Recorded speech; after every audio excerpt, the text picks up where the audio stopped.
Facebook friends, I'm Janine Maulyon and I'm Gospel Share for today. Our Gospel today is according to John 14:21-26.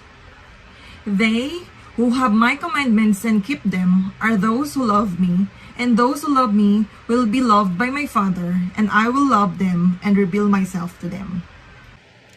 All our actions, our songs, our words, even our sacrifices, and all the things we think we are going to do with all our might counts for nothing without love. Meaning, if you love God, but you doesn't love or hates your brothers and sisters, we are all liar. For if we love God, we must love our brothers and sisters as well.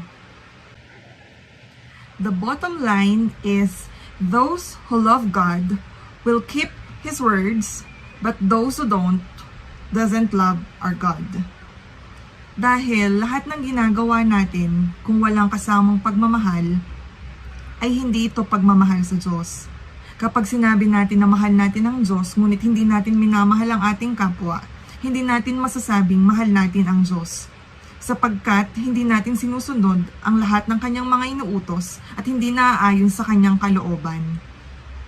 Kaya, ang mas mabuti, maniwala tayo sa pangyarihan ng tunay na pagmamahal.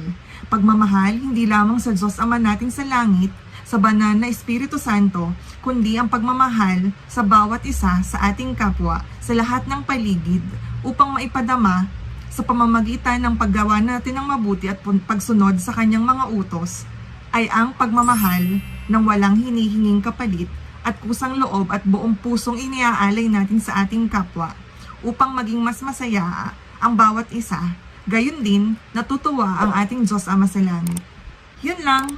So, for more videos, you may subscribe to our Facebook page, YouTube channel, or download the Facebook app or register at www.facebook.ph. Thank you!